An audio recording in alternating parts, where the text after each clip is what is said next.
என்னங்க KFC chicken போல் இருக்குங்களா? ஆமாங்க, கேஎஃப்சி சிக்கன் தாங்க. இது நம்ம வீட்டில் எப்படி செய்யலான்றதை பார்க்கலாம் வாங்க. Welcome to S K cooking. இப்போ ஒரு பவுலில் நான் வந்துட்டு தயிர் எடுத்துருக்கேங்க. தயிரை வந்து மோராக்கி ஒரு கப் அளவு மோராக ஊற்றிருக்கேன். ஊற்றினதுக்கப்புறம் பார்த்திங்கன்னா ஒரு 2 முட்டை இதில் போட்டிருக்கேங்க. 2 முட்டைக்கு ஒரு டேபிள் ஸ்பூன் இஞ்சி பூண்டு பேஸ்ட்டு இதில் ஆட் பண்ணியிருக்கேங்க. 1 டேபிள் ஸ்பூன் காஷ்மீரி மிளகாத்தூள் ஆட் பண்ணியிருக்கேங்க. ஏன்னா 1 டேபிள் ஸ்பூன் நான் எதுக்கு போட்டிருக்கேன்னா, இது கலர் தாங்க இருக்கும், காரம் அவ்வளோ இருக்காது. அதனால் 1 டேபிள் ஸ்பூன் போட்டிருக்கேன். சில்லி பவுடர் நீங்கள் காஷ்மீர் சில்லி இல்லைனா சாதா சில்லி பவுடர் போட்டிங்கன்னா ஒரு 1/2 டேபிள் ஸ்பூன் போடுங்க, எனக்கு காரமாக இருக்கும். அப்புறம் ஒரு 1/4 டேபிள் ஸ்பூன் வந்துட்டு மல்லித்தூளும் 1 டேபிள் ஸ்பூன் பெப்பரும் அதுக்கேற்ற மாதிரி சால்ட்டும் இதில் ஆட் பண்ணி நல்லா மிக்ஸ் பண்ணி விட்டுக்கோங்க. இப்போ பார்த்திங்கன்னா நான் 1 கிலோ சிக்கன் போல் எடுத்திருக்கேங்க. இந்த 1 கிலோ சிக்கனில் நல்லா நீங்கள் கடையில் கேட்டாலே அந்த மாதிரி சைஸில் வெட்டி தந்துடுவாங்க. இப்போ நான் இதில் எல்லாத்துலேயும் கீரல் போட்டு வச்சுருக்கேங்க. இதெல்லாமே இதில் ஒன்று ஒன்றா போட்டு நல்லா ஒரு 3 மணி நேரம் ஊற வச்சுருங்க. நீங்கள் வெயிலில் வச்சாலும் சரி, இல்லை ஃப்ரீசரில் வச்சாலும் சரி. இது ஒரு பக்கம் நல்லா ஊறிட்டுருக்கட்டுங்க. குழந்தைங்க மோஸ்ட்லி வெளியில் போனாலே இந்த ஃப்ரை சிக்கன் தாங்க விரும்பி சாப்பிட்றாங்க. இப்போ எங்கே பார்த்தாலும் அது நம்ம வீட்லேயே இந்த மாதிரி செஞ்சு கொடுத்ததுன்னா நல்லாவும் இருக்கும், அதோட டேஸ்ட்டாகவும் இருக்குங்க. அதுக்கப்புறம் பார்த்திங்கன்னா இது ஊற வச்சுட்டு ஒரு 3 மணி நேரம் இது ஊறட்டுங்க. அப்புறம் இதுக்கு தேவையான மிக்சர் நம்ம பார்த்துக்கலாங்க.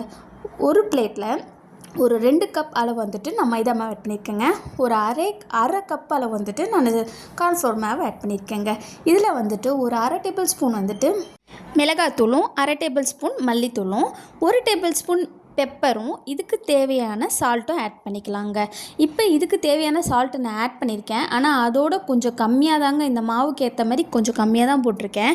ஏன்னு பார்த்தீங்கன்னா நம்ம ஆல்ரெடி சிக்கனில் ஊற வச்சுருக்க அந்த மசாலாலையும் சால்ட்டு நல்லா இருக்குங்க. அதனால் நல்லா சால்ட்டு அதுலேயும் சிக்கன் நல்லா ஊறி சால்ட்டோடு தான் இருக்கும். அதனால் இதில் ஏற்ற மாதிரி நீங்கள் போட்டுக்கோங்க. இப்போ பார்த்தீங்கன்னா இது எப்படி கோட் பண்ணுறதை பார்க்கலாம் வாங்க. இதுக்கு நான் ஏற்கனவே வந்துட்டு மாவு வந்துட்டு ஒரு பிளேட்டில் பிரட்டி வச்சுருக்கேன். இப்போ ஒரு பீஸாக எடுத்து பார்த்தீங்கன்னா சிக்கன் எனக்கு 3 மணி நேரம் நல்லா ஊறிடுச்சு. அதில் இருக்க எடுத்து ஒரு பீஸாக எடுத்து இந்த மாவில் ஒரு கோட் பண்ணிக்கோங்க. அப்புறம் ஒரு பவுலில் ஒரு தண்ணி வச்சுக்கோங்க. அந்த தண்ணியில் அந்த சிக்கனை நல்லா ஒரு குளிப்பாட்டிடுங்க. திருப்பி அதே மாவில் நல்லா பிசைஞ்சு நல்லா எடுத்துருங்க. எடுத்து நல்லா உதறி பார்த்திங்கன்னா நம்மளோட கேஎஃப்சி சிக்கன் ஸ்டைல்லையே இந்த சிக்கனும் நல்லா பார்க்குறதுக்கு அழகாக இருக்குங்க. இந்த சிக்கன் பார்த்திங்கன்னா நம்ம ஈஸியாகவே சீக்கிரமாகவும் செஞ்சிடலாங்க. இதுக்கு அவ்வளோ டைமும் ஆகாதுங்க. என்ன ஒரு 3 மணி நேரம் ஊற தாங்க வைக்க போகிறீங்க. அதனால் இது வீட்டிலே செஞ்சு குழந்தைங்களுக்கு கொடுத்திங்கன்னா சூப்பராக சாப்பிடுவாங்கங்க. இப்போ வந்துட்டு நான் ஆயில் வந்து ஹீட் பண்ணிக்கலாங்க. ஆயில் எப்படி ஹீட் பண்ணுறீங்கன்னா, ஃபஸ்ட்டு ஃபுல்லாக நல்லா காய வச்சுருங்க. எண்ணெயை காய வச்சதுக்கப்புறம் ஒரு சிம்மில் வச்சுருங்க. சிம்மில் வச்சுட்டு இப்போ ஒரு 2 பீஸாக நான் இதில் ஆட் பண்ணியிருக்கேங்க. இப்போ இது நல்லா 2 பீஸ்க்கு சிம்லேயே வச்சு பொரிச்சு எடுத்திங்கன்னா அப்போ தாங்க சிக்கனும் நல்லா வெந்திருக்கும், அதோட மசாலாவும் உள்ளே நல்லா கிறிஸ்பியாக இருக்குங்க.